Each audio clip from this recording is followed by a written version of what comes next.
Hello students, welcome to economics class.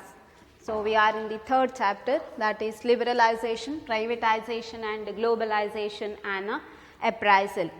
So in the previous session or in the last classes we learnt some concepts like meaning of economic reforms, then background or reasons behind the announcement of a new economic policy, then features of new economic policy, liberalization, privatization and globalization. In that first one we took, that is liberalization. There we learnt meaning of liberalization, then areas under liberalization. So ಇದಿಷ್ಟು concept ಇಲ್ಲಿಯವರೆಗೆ ನಾವು ನೋಡಿದಂಥದ್ದು. Economic reform ಮತ್ತು ಅದರ background, ಏನಕ್ಕೆ reform introduce ಆಯಿತು. So by the way, when economic reforms where introduced, that is in 1991. So next features ನೋಡಿದ್ವಿ, ಯಾವುದೆಲ್ಲ new economic ಪಾಲಿಸಿಯ ಲಕ್ಷಣಗಳು ಅಂತ. ಸೊ ಉದಾರೀಕರಣ, ಖಾಸಗೀಕರಣ ಮತ್ತು ಜಾಗತೀಕರಣ. ಅದರಲ್ಲಿ ಫಸ್ಟ್ ಪಾಯಿಂಟ್ ನೋಡಿದ್ವಿ ಲಿಬರಲೈಸೇಷನ್, ಉದಾರೀಕರಣ ಮತ್ತು ಏರಿಯಾಸ್ ಆಫ್ ಲಿಬರಲೈಸೇಷನ್, ಅಂದರೆ ಯಾವುದೆಲ್ಲ ಏರಿಯಾದಲ್ಲಿ ಗೌರ್ಮೆಂಟ್ ಕಂಟ್ರೋಲನ್ನು ರೆಡ್ಯೂಸ್ ಮಾಡಲಾಯಿತು. ಏರಿಯಾಸ್ ನೋಡಿದ್ವಿ, there are 5 areas: deregulation of industrial sector, financial sector reforms, tax reforms, foreign exchange reforms as well as reforms in trade and investment. Idu areas under liberalization. So that one asked for 6 marks. Explain the areas of liberalization. So 5 point mention ಮಾಡಬೇಕು and also give some explanation. ಅದಕ್ಕೆ ಸ್ವಲ್ಪ explanation ಕೊಡ್ತಾ ಹೋಗುವಂಥದ್ದು. Apart from that, for 4 marks, write a short note on financial sector reforms or briefly explain financial sector reforms ಕೇಳ್ತಾರೆ. ಹಣಕಾಸಿನ ವಲಯದ ಸುಧಾರಣೆಯ ಬಗ್ಗೆ ವಿವರಿಸಿ ಅಂತ ಹೇಳಿ for 4 marks. there were some points, ಕೆಲವೊಂದು ಪಾಯಿಂಟ್ಸ್ ಅನ್ನು ಕೊಟ್ಟಿದ್ದೆ. you have to write those points. afterwards ಅದರಲ್ಲಿ ಮಿಡ್ಲಲ್ಲಿ ಕೆಲವು ಕ್ವೆಶನ್ಸ್ ಕೇಳುವಂಥದ್ದು. What is industrial licensing, industrial sector ಅಲ್ಲಿ ಬರುತ್ತದೆ. ಕೈಗಾರಿಕಾ ಪರವಾನಗಿ ಅಂತ ಹೇಳಿದ್ರೆ ಏನು, ಆ ಥರದ ಕ್ವೆಶನ್ಸ್ ಅನ್ನ ಕೇಳುತ್ತಾರೆ. Apart from that, taxes related to meaning of direct tax, then examples for direct or indirect tax, then meaning of fiscal policy for 2 marks. ಈ ತರ 1 or 2 marksಗೆ ಇನ್ ಬಿಟ್ವೀನ್ ಕ್ವೆಶನ್ಸ್ ಅನ್ನ ಕೇಳ್ತಾರೆ. Apart from that, reforms in trade and investment, ಆ points ಅಲ್ಲಿ objectives of trade policy introduce ಆಗಲಿಕ್ಕೆ ಏನು objectives, ಉದ್ದೇಶಗಳು ಏನು ಅದರದ್ದು ಅಂತ, ಅದು 2 marksಗೆ ಕೇಳುವಂಥದ್ದು. Then meaning of devaluation of rupee, ಹಣದ ಅಪಮೌಲ್ಯೀಕರಣದ meaning. It refers to deliberate reduction in the value of rupee against foreign currencies. ವಿದೇಶಿ ಕರೆನ್ಸಿ ಅಥವಾ ಹಣಕ್ಕೆ ಕಂಪೇರ್ ಮಾಡುವಾಗ ನಮ್ಮ ದೇಶದ ಹಣದ ವ್ಯಾಲ್ಯೂವನ್ನು ಕಡಿಮೆ ಮಾಡುವಂಥದ್ದು, ಇದಕ್ಕೆ ಡಿವ್ಯಾಲ್ಯೂಯೇಷನ್ ಆಫ್ ರುಪಿ ಅಂತ ಹೇಳುವಂಥದ್ದು. ಸೊ ಈ ಥರದ ಕೆಲವು concept under areas of liberalisation ಕೇಳ್ತಾರೆ. So for 6 marks, give importance to areas under liberalization. So apart from that, the other features of new economic policy, liberalization we saw. Next one, that is privatization, ಖಾಸಗೀಕರಣ ಅಂತ ಹೇಳುವಂಥದ್ದು, privatization. Then what is privatization? ಹಾಗಾದ್ರೆ ಖಾಸಗೀಕರಣ ಅಂತ ಹೇಳಿದ್ರೆ ಏನು? Here privatization refers to transfer of ownership or management of public enterprises to private people. So transfer of ownership or management of public enterprises to private people. Here public enterprises means nothing but public industries or industries, enterprises owned by the government.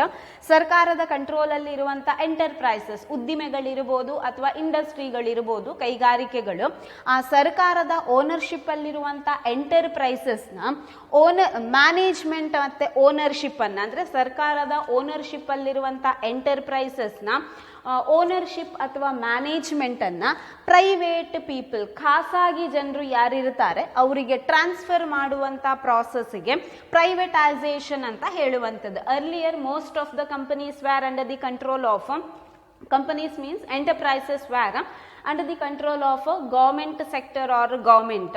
Here privatization means transfer or shifting of ownership of those public enterprises to private people. ಅಂದರೆ ಹೆಚ್ಚಿನ industry ಅಥವಾ ಉದ್ದಿಮೆಗಳು ಎಂಟರ್ಪ್ರೈಸಸ್ಗಳು ಸರ್ಕಾರದ ಕಂಟ್ರೋಲಲ್ಲಿತ್ತು. So ಅಂತ ಸರ್ಕಾರದ ಕಂಟ್ರೋಲಲ್ಲಿ ಇದ್ದಂತಹ ಕೆಲವೊಂದು ಎಂಟರ್ಪ್ರೈಸಸ್ಗಳ ownership ಮತ್ತು ಅದರ ಕಂಪ್ಲೀಟ್ ಮ್ಯಾನೇಜ್ಮೆಂಟನ್ನು ಪ್ರೈವೇಟ್ ಪೀಪಲ್, ಪ್ರೈವೇಟ್ ಓನರ್ಸಿಗೆ ಟ್ರಾನ್ಸ್ಫರ್ ಮಾಡುವಂಥದ್ದನ್ನು ಪ್ರೈವೇಟೈಸೇಷನ್ ಅಂತ ಹೇಳುವಂಥದ್ದು. ಸರ್ಕಾರದ ಉದ್ದಿಮೆಗಳು ಏನಿದೆ, ಸಾರ್ವಜನಿಕ ಉದ್ದಿಮೆಗಳ ಓನರ್ಶಿಪ್, ಒಡೆತನ ಮತ್ತು ಮಾಲಕತ್ವವನ್ನು ಪ್ರೈವೇಟ್ ಪೀಪಲ್, ಖಾಸಗಿ ವ್ಯಕ್ತಿಗಳಿಗೆ ಟ್ರಾನ್ಸ್ಫರ್ ಮಾಡುವಂಥದ್ದಕ್ಕೆ ಪ್ರೈವೇಟೈಸೇಷನ್ ಅಂತ ಹೇಳುವಂಥದ್ದು. So privatisation refers to transfer of ownership or management of public enterprises to private people, or in other words shift of ownership of government enterprises to private people. ಸರ್ಕಾರದ ಉದ್ದಿಮೆಗಳ ownership ಅಥವಾ ಒಡೆತನವನ್ನು ಖಾಸಗಿ ವ್ಯಕ್ತಿಗಳಿಗೆ transfer ಅಥವಾ shift ಮಾಡುವಂಥದ್ದಕ್ಕೆ privatisation ಅಂತ ಹೇಳುವಂಥದ್ದು. So 1 mark question, what is privatisation? ಖಾಸಗೀಕರಣ ಅಂತ ಹೇಳಿದರೆ ಏನು? Transfer of ownership or management of public enterprises to private people. Under privatization, one more concept we have, that is disinvestment. ಹೂಡಿಕೆ ಹಿಂತೆಗೆತ ಅಂತ ಹೇಳುವಂಥದ್ದು disinvestment. So what is disinvestment? Disinvestment ಅಂತ ಹೇಳಿದರೆ ಏನು? It refers to sale of shares of public enterprises to private people. Sale of shares of public enterprises to private people. You may heard this concept share ಅಂತ ಕೇಳಿರ್ತೀರಿ. ಅಂದರೆ ಯಾವುದೇ company ಇರ್ಬೋದು, enterprises ಇರ್ಬೋದು, ಇಂತಿಷ್ಟು ಅಂತ ಹೇಳಿ ಅಮೌಂಟನ್ನು ಶೇರಿನ ರೂಪದಲ್ಲಿ ಇಟ್ಟಿರ್ತಾರೆ. ಸೊ ಅದನ್ನು, ಅಂತಹ ಶೇರ್ಸನ್ನು, sale of shares of public enterprises to private people means public enterprises, ಇಲ್ಲಿ ಗೌರ್ಮೆಂಟ್ ಎಂಟರ್ಪ್ರೈಸಸ್ ಅಥವಾ ಇಂಡಸ್ಟ್ರೀಸ್ ಏನಿರ್ತವೆ ಅವುಗಳಲ್ಲಿ ಇದ್ದಂಥ ಶೇರುಗಳನ್ನು ಪ್ರೈವೇಟ್ ಪೀಪಲ್ಗಳಿಗೆ ಸೇಲ್ ಮಾಡುವಂಥ ಪ್ರಾಸೆಸ್ಸಿಗೆ ಇಲ್ಲಿ ಡಿಸ್ಇನ್ವೆಸ್ಟ್ಮೆಂಟ್ ಅಂತ ಹೇಳುವಂಥದ್ದು. So sale of shares of public enterprises to private people. ಸರ್ಕಾರದ ಒಡೆತನದಲ್ಲಿದ್ದ ಎಂಟರ್ಪ್ರೈಸಸ್ಗಳಲ್ಲಿ ಇದ್ದಂಥ ಷೇರುಗಳನ್ನು ಪ್ರೈವೇಟ್ ಪೀಪಲ್ಗಳಿಗೆ ಮಾರಾಟ ಮಾಡುವಂಥ ಪ್ರಾಸೆಸ್ಸಿಗೆ ಡಿಸ್ಇನ್ವೆಸ್ಟ್ಮೆಂಟ್ ಅಥವಾ ಹೂಡಿಕೆ ಹಿಂತೆಗೆತ ಅಂತ ಹೇಳುವಂಥದ್ದು. ಮೀನ್ಸ್ ಏನು ಶೇರ್ ಅಥವಾ ಏನು ಇನ್ವೆಸ್ಟ್ ಮಾಡಿರ್ತಾರೆ ಶೇರಿಗೆ, ಆ ಅಮೌಂಟನ್ನು ಪ್ರೈವೇಟ್ ಪೀಪಲ್ಗಳಿಗೆ ಸೇಲ್ ಮಾಡುವಂಥದ್ದು ಆ ಶೇರ್ಗಳನ್ನು. So disinvestment means sale of shares of public enterprises to private people. ಏನು ಶೇರ್ಸ್ ಅನ್ನು ಇಟ್ಟಿರ್ತಾರೆ ಪಬ್ಲಿಕ್ ಎಂಟರ್ಪ್ರೈಸಸ್ ಅಥವಾ ಸಾರ್ವಜನಿಕ ಉದ್ದಿಮೆಗಳನ್ನು, ಅದನ್ನು ಖಾಸಗಿ ವ್ಯಕ್ತಿಗಳಿಗೆ ಮಾರಾಟ ಮಾಡುವಂಥದ್ದು disinvestment. So it is also asked for 1 or 2 marks.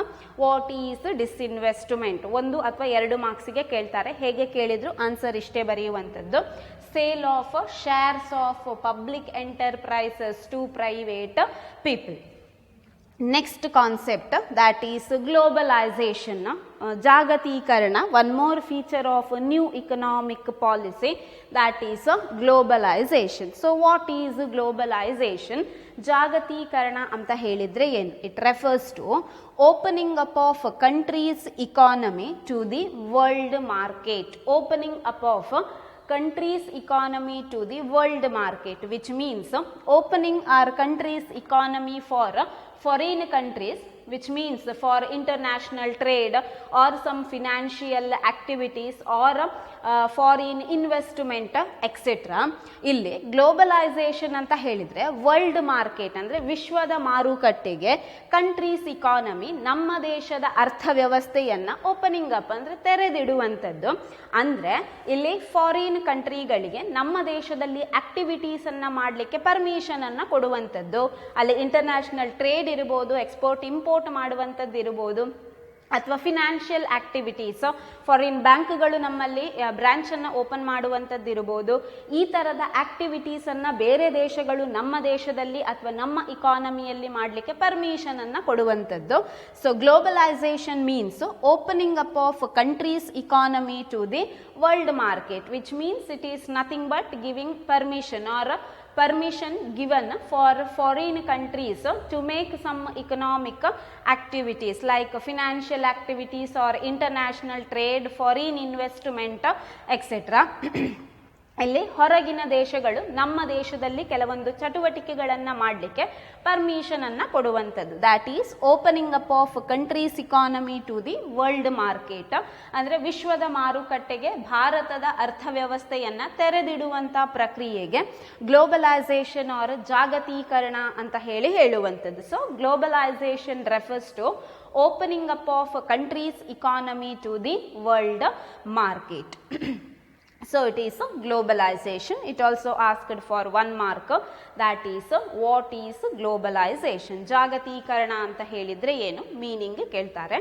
So don't make confusion between 3 concept or features of new economic policy. New 3 ಕಾನ್ಸೆಪ್ಟ್ಗಳಿದೆ new economic ಪಾಲಿಸಿಯದ್ದು.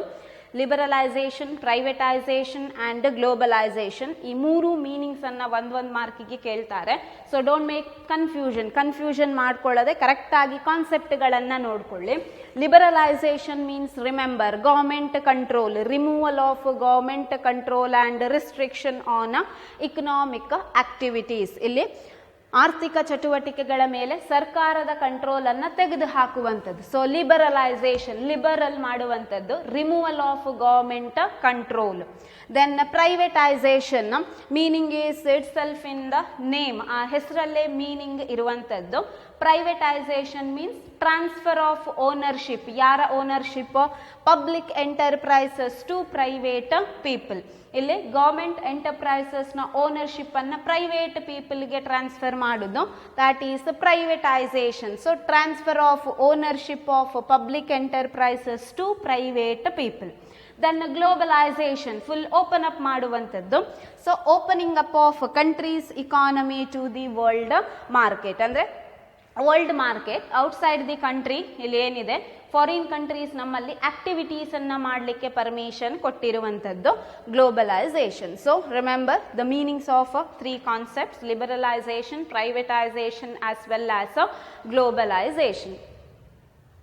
So 3 meanings correct ನೆನಪಿಟ್ಟುಕೊಳ್ಳಿ, ಕನ್ಫ್ಯೂಷನ್ ಮಾಡಬೇಡಿ. ಲಿಬರಲೈಸೇಷನ್ ಗೌರ್ಮೆಂಟ್ ಕಂಟ್ರೋಲ್ ತೆಗೆದು ಹಾಕುವಂಥದ್ದು, privatisation ownership ಅನ್ನು, public ಎಂಟರ್ಪ್ರೈಸ್ನ ownership ಅನ್ನು private ಪೀಪಲ್ಗಳಿಗೆ transfer ಮಾಡುವಂಥದ್ದು, ಗ್ಲೋಬಲೈಸೇಷನ್ ವರ್ಲ್ಡ್ ಮಾರ್ಕೆಟಿಗೆ ಕಂಟ್ರಿ ಇಕಾನಮಿಯನ್ನು ಓಪನ್ ಅಪ್ ಮಾಡುವಂಥದ್ದು. So these 3 concepts. Next, one of the important outcome of globalisation is outsourcing. ಇಲ್ಲಿ ಹೊರಗುತ್ತಿಗೆ ಅಂತ ಕಾನ್ಸೆಪ್ಟ್ ಇರುವಂಥದ್ದು. ಈ ಗ್ಲೋಬಲೈಸೇಷನ್ನ ಮೇನ್ ಒಂದು ಔಟ್ಕಮ್ ಅಥವಾ ಇಂಪಾರ್ಟೆನ್ಸ್ ಅಂತ ಹೇಳಿದರೆ ಅದು ಔಟ್ಸೋರ್ಸಿಂಗ್ ಅಂತ ಹೇಳುವಂಥದ್ದು. So due to this globalisation, MNCs, multinational companies plays major role in India. ಈ ಗ್ಲೋಬಲೈಸೇಷನ್ನ ಕಾರಣದಿಂದಲೇ ಭಾರತದಲ್ಲಿ ಮಲ್ಟಿನ್ಯಾಷನಲ್ ಕಂಪನಿಗಳು ಜಾಸ್ತಿ ವರ್ಕ್ ಮಾಡ್ತಾ ಇರುವಂಥದ್ದು. So one of the important outcome of globalisation in India is outsourcing. ಈ ಗ್ಲೋಬಲೈಸೇಷನ್ನ ಕಾರಣದಿಂದಲೇ ಇಂಡಿಯಾದಲ್ಲಿ ಈ ಔಟ್ಸೋರ್ಸಿಂಗ್ ಅಂತ ಹೇಳುವ ಒಂದು ಕಾನ್ಸೆಪ್ಟ್ ಜಾಸ್ತಿ ಇಂಪಾರ್ಟೆನ್ಸ್ ಅನ್ನು ಪಡ್ಕೊಂಡಿರುವಂಥದ್ದು. Then what is outsourcing? ಹಾಗಾದರೆ ಔಟ್ಸೋರ್ಸಿಂಗ್ ಅಥವಾ ಹೊರಗುತ್ತಿಗೆ ಅಂತ ಹೇಳಿದರೆ ಏನು? It refers to going outside one's own organization to obtain specialized services of various kinds in time and at lower cost. Here outsourcing means going outside one's own organization ಏನಕ್ಕೆ? to obtain specialized services of various kinds in time and at lower cost. ಇಲ್ಲಿ lower cost ಕಡಿಮೆ ಖರ್ಚಲ್ಲಿ, in time correct ಆದಂಥ ಟೈಮಲ್ಲಿ, to obtain specialised services of various kinds ಅಂದರೆ ಬೇರೆ ಬೇರೆ ರೀತಿಯ ಸ್ಪೆಷಲೈಸ್ಡ್ ಆದಂಥ ಸರ್ವೀಸ್ ಸೇವೆಗಳನ್ನು ಪಡೀಲಿಕ್ಕೆ going outside one's own organisation ಅಂದರೆ ಒಂದು ಕಂಪನಿ ಇರ್ಬೋದು, ಆರ್ಗನೈಸೇಷನ್ ಇರ್ಬೋದು, ಇಲ್ಲಿ ಇನ್ ಟೈಮಿಗೆ ಲೋವರ್ ಕಾಸ್ಟಲ್ಲಿ ಬೇರೆ ಬೇರೆ ರೀತಿಯ ಸರ್ವೀಸ್ಗಳನ್ನು ಪಡ್ಕೊಳ್ಳುವಂಥದ್ದು, ಇದಕ್ಕೆ ಔಟ್ಸೋರ್ಸಿಂಗ್ ಅಂತ ಹೇಳುವಂಥದ್ದು. ಅಂದರೆ ಒಂದು ಕಂಪನಿ ಇರ್ಬೋದು ಅಥವಾ ಒಂದು ಆರ್ಗನೈಸೇಷನ್ ಇರ್ಬೋದು, ಕಡಿಮೆ ಖರ್ಚಿನಲ್ಲಿ ಕರೆಕ್ಟಾದ ಟೈಮಲ್ಲಿ ಬೇರೆ ಬೇರೆ ರೀತಿಯ ಸರ್ವೀಸ್ಗಳನ್ನು ಪಡ್ಕೊಳ್ಳಿಕ್ಕೆ ಹೊರಗಡೆಯಿಂದ ಕೆಲವೊಂದು ಸೇವೆಗಳನ್ನು ಪಡ್ಕೊಳ್ತದೆ.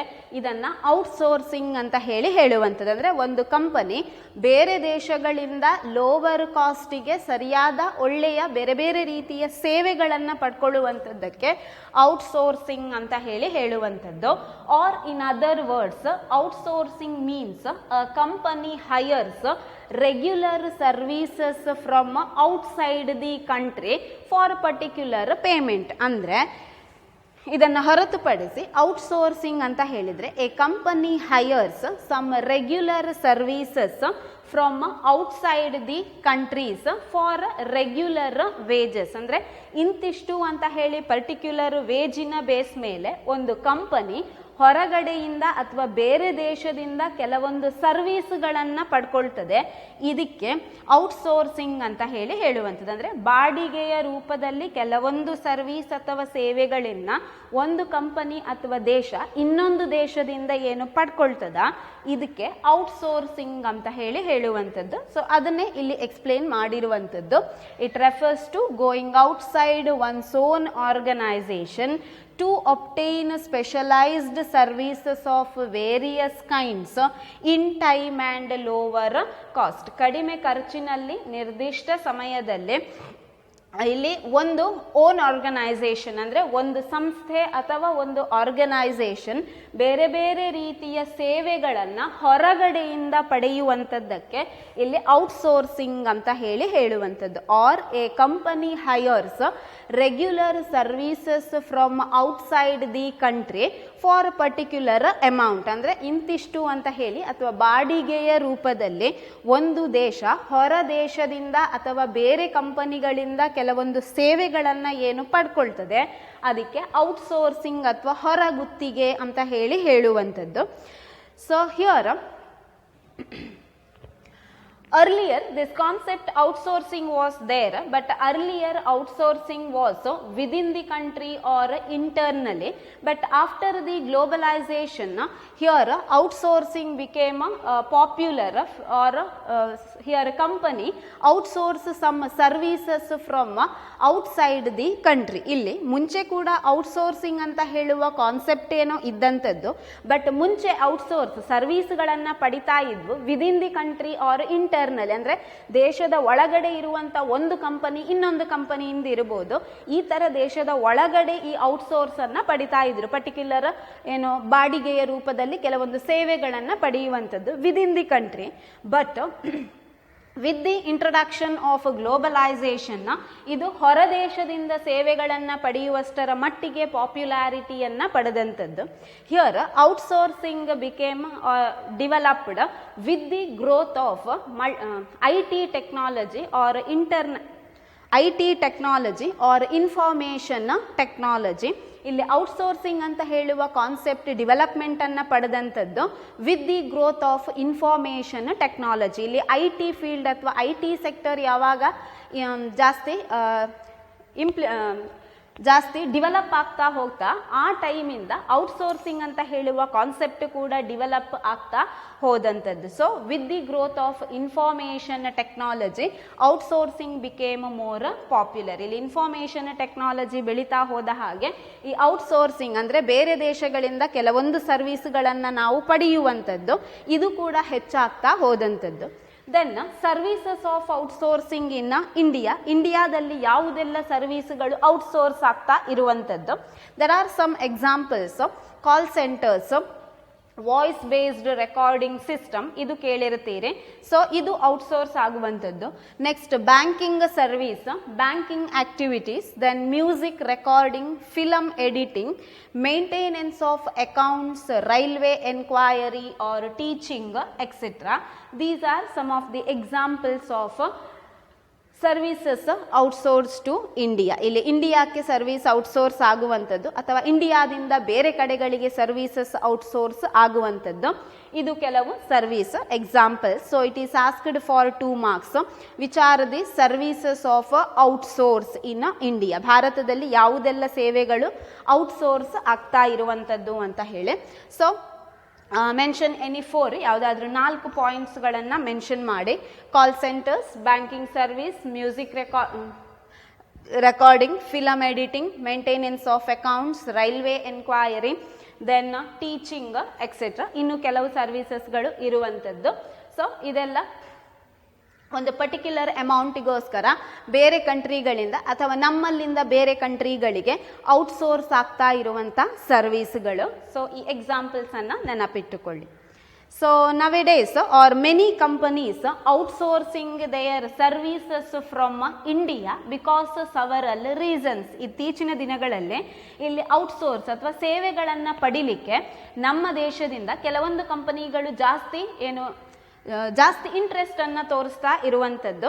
ಏನಕ್ಕೆ, ರೀಸನ್ ಏನು? ಇಂಡಿಯಾದಿಂದ ಜಾಸ್ತಿ ಸರ್ವೀಸ್ಗಳು ಹೊರಗಡೆಗೆ ಔಟ್ಸೋರ್ಸ್ ಆಗಲಿಕ್ಕೆ, ಅಂದರೆ many companies showing their interest to outsource several services from India. There are certain reasons behind that. They were, ಇಲ್ಲಿ ಹೆಚ್ಚಿನ ಡೆವಲಪ್ಡ್ ಕಂಟ್ರಿಗಳು ಇಂಡಿಯಾದಿಂದ ಜಾಸ್ತಿ ಸೇವೆಗಳನ್ನು ಔಟ್ಸೋರ್ಸ್ ಅಥವಾ ಪಡಿಲಿಕ್ಕೆ ಇಂಟ್ರೆಸ್ಟ್ ಅನ್ನು ತೋರಿಸ್ತಾ ಇರುವಂಥದ್ದು. ಏನಕ್ಕೆ ಈ ಥರ ಇಂಡಿಯಾದಿಂದ ಸರ್ವೀಸ್ಗಳು ಔಟ್ಸೋರ್ಸ್ ಆಗ್ತಾ ಇವೆ ಹೊರಗಡೆಗೆ? So reasons for increased outsourcing in India. ಏನು ರೀಸನ್ಗಳು, ಯಾಕೆ ನಮ್ಮಲ್ಲಿಂದ ಜಾಸ್ತಿ ಸರ್ವೀಸ್ಗಳು ಹೊರ ದೇಶಕ್ಕೆ ಔಟ್ಸೋರ್ಸ್ ಆಗ್ತಾ ಇದೆ? ಒಂದು reason, less cost than developed countries. ಇಲ್ಲಿ ಕಾಸ್ಟ್ ಲೆಸ್ ಇರುವಂಥದ್ದು. The availability of services at lower cost than the developed countries. ಇಲ್ಲಿ ಡೆವಲಪ್ಡ್ ಅಭಿವೃದ್ಧಿ ಹೊಂದಿದಂಥ ದೇಶಗಳಿಗೆ ಕಂಪೇರ್ ಮಾಡುವಾಗ ನಮ್ಮ ದೇಶದಲ್ಲಿ ಅದೇ ಸರ್ವೀಸ್ಗಳು ಲೋವರ್ ಕಾಸ್ಟ್, ಕಡಿಮೆ ಖರ್ಚಿನಲ್ಲಿ ಅವರಿಗೆ ದೊರೀತದೆ. ಸೊ ಇದು ಒಂದು ರೀಸನ್ ಇನ್ಕ್ರೀಸ್ ಆಗಲಿಕ್ಕೆ ಔಟ್ಸೋರ್ಸಿಂಗ್ ಇಂಡಿಯಾದಲ್ಲಿ. So availability of less cost, availability of services at low cost than developed countries. Compared to developed countries in India, some services are available at a lower cost. Due to this reason, many companies showing their interest to outsource some services from India. ಅಂದರೆ same service developed ಕಂಟ್ರಿಯಲ್ಲೇ ಸಿಗುವಂಥದ್ದು ಇಲ್ಲಿ ಇಂಡಿಯಾದಲ್ಲಿ ಕಡಿಮೆ ಖರ್ಚಿನಲ್ಲಿ ಅವರಿಗೆ available ಇರುತ್ತದೆ. ಈ ರೀಸನ್ನಿಂದಾಗಿ ಜಾಸ್ತಿ ಸರ್ವಿಸ್ಗಳು ಫಾರಿನಿಗೆ ಔಟ್ಸೋರ್ಸ್ ಆಗ್ತಾ ಇರುವಂಥದ್ದು.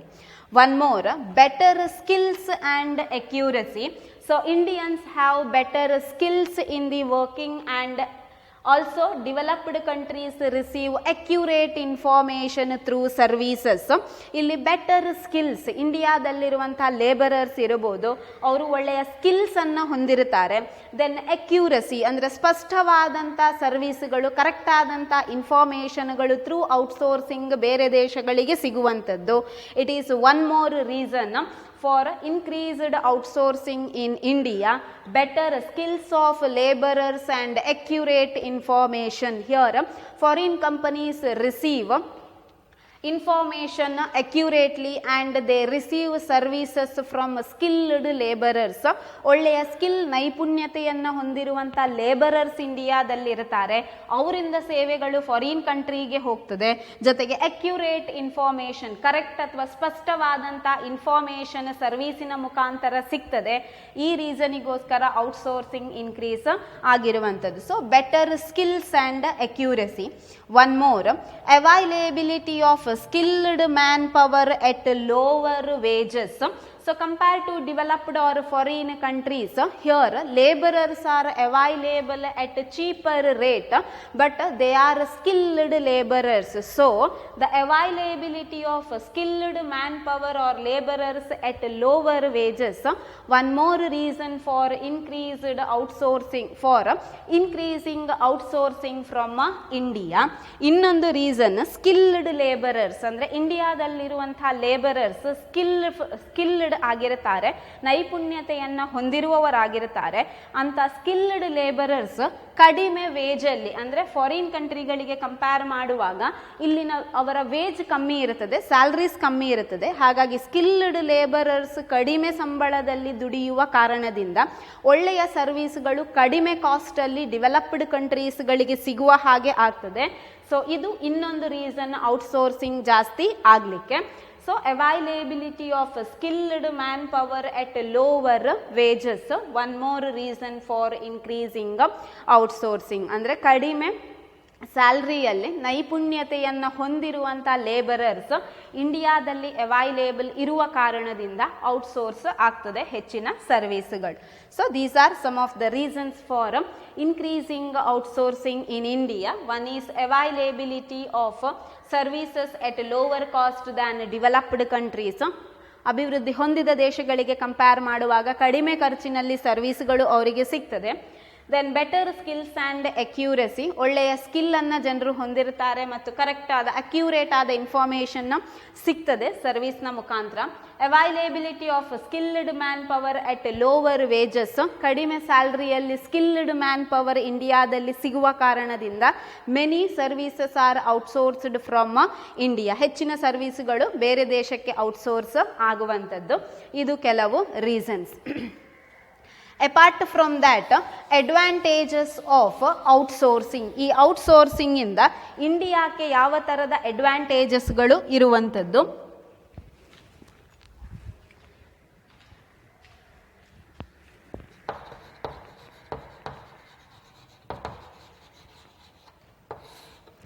ಅಡ್ವಾಂಟೇಜಸ್ ಆಫ್ ಔಟ್ಸೋರ್ಸಿಂಗ್, ಈ ಔಟ್ಸೋರ್ಸಿಂದ ಯಾವ ಥರದ ಅಡ್ವಾಂಟೇಜಸ್ ಇಂಡಿಯಾದಲ್ಲಿ ಇರುವಂಥದ್ದು? First one, it increases employment opportunities to the people.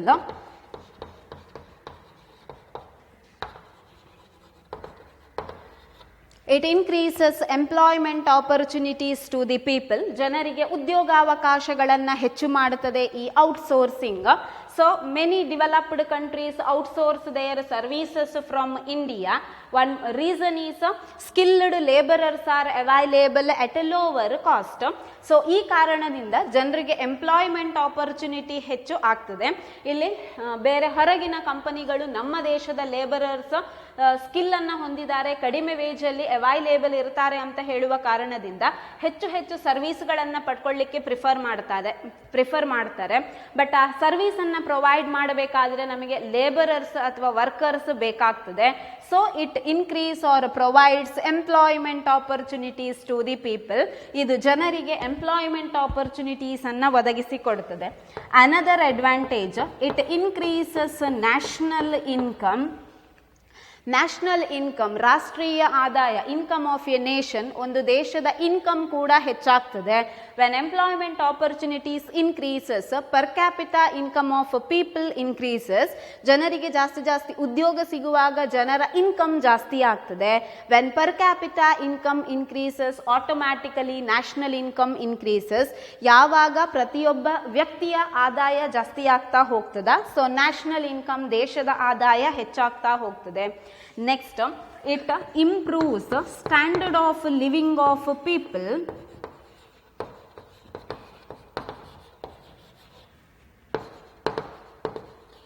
It improves standard of living of people, ಜನರ ಜೀವನ ಮಟ್ಟವನ್ನು ಹೆಚ್ಚುಗೊಳಿಸ್ತದೆ. When employment opportunities or job opportunities increased, here standard of living of the people also increase. ಜನರಿಗೆ ಹೆಚ್ಚು ಉದ್ಯೋಗಾವಕಾಶಗಳು ಸಿಗುವಾಗ ಅವರ ಜೀವನ ಮಟ್ಟ ಅಥವಾ ಲೈಫ್ ಸ್ಟೈಲ್, ಲಿವಿಂಗ್ ಸ್ಟ್ಯಾಂಡರ್ಡ್ ಅಲ್ಲಿ it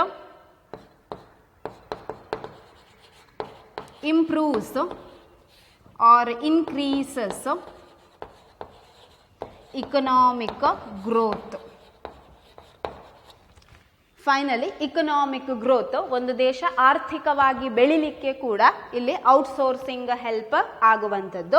so these are some of the advantages from outsourcing. It increases employment opportunities, it increases per capita income and national income, it improves standard of living of people and also it increases economic growth. So ಇದು ಕೆಲವು advantage. ಜನರಿಗೆ ಉದ್ಯೋಗಾವಕಾಶ ಸಿಗ್ತದೆ, ಒಂದು ದೇಶದ income ಜಾಸ್ತಿ ಆಗ್ತದೆ, ಜನರ ಜೀವನ ಮಟ್ಟ ಹೆಚ್ಚಾಗ್ತದೆ, ದೆನ್ ಇಕನಾಮಿಕ್ ಗ್ರೋತ್ ಆರ್ಥಿಕ ಬೆಳವಣಿಗೆ ಕೂಡ ಆಗುವಂಥದ್ದು ಔಟ್ಸೋರ್ಸ್ ಇಂದ. So this much is related to outsourcing. ಇದಿಷ್ಟು ಔಟ್ಸೋರ್ಸಿಂಗ್ ಅಲ್ಲಿ ಬರುವಂಥದ್ದು. So remember the meaning. It refers to going outside one's own organisation to obtain specialised services of various kinds in time and lower cost. ಕಡಿಮೆ ಖರ್ಚಿನಲ್ಲಿ correct ಟೈಮಿಗೆ ಬೇರೆ ಬೇರೆ ಸರ್ವೀಸ್ಗಳನ್ನು ಒಂದು ದೇಶ ಇನ್ನೊಂದು ದೇಶದಿಂದ ಪಡ್ಕೊಳ್ಳುವಂಥದ್ದು, ಇದಕ್ಕೆ ಔಟ್ಸೋರ್ಸಿಂಗ್ ಅಂತ ಹೇಳುವಂಥದ್ದು. Here is some services of outsourcing. ಯಾವುದೆಲ್ಲ ಸರ್ವೀಸ್ಗಳು ಔಟ್ಸೋರ್ಸ್ ಆಗ್ತದೆ ನಮ್ಮಿಂದ ಬೇರೆ ಕಡೆಗೆ, ಬೇರೆ ದೇಶದಿಂದ ನಮಗೆ. Then reasons of increased outsource in India. ಏನಕ್ಕೆ ನಮ್ಮಲ್ಲಿಂದ ಜಾಸ್ತಿ ಸರ್ವೀಸ್ಗಳು ಔಟ್ಸೋರ್ಸ್ ಆಗ್ತಾ ಇದೆ. ನೆಕ್ಸ್ಟ್ ಅಡ್ವಾಂಟೇಜಸ್, ಈ ಔಟ್ಸೋರ್ಸಿಂಗ್ ಇಂದ ಏನು ಪ್ರಯೋಜನಗಳು ಇರುವಂಥದ್ದು. So here question is asked for 4 marks. Write a short note on outsourcing. ಹೊರಗುತ್ತಿಗೆಯ ಮೇಲೆ ಟಿಪ್ಪಣಿ ಬರೆಯಿರಿ ಅಂತ ಇಲ್ಲಿ 4 marksಗೆ ಕೇಳುವಂಥದ್ದು. Then for 2 marks which are the services of outsourcing. 2 marksಗೆ ಔಟ್ಸೋರ್ಸಿಂಗಿನ ಸರ್ವೀಸ್ಗಳು ಯಾವುದು ಅಂತ ಕ್ವೆಶ್ಚನ್ ಅನ್ನ ಕೇಳುವಂಥದ್ದು. ಸೊ ಇದಿಷ್ಟು 2 marks ಮತ್ತು 4 marksಗೆ ಕೇಳುವಂಥದ್ದು. So next concept will be discussed in the next class. Thank you.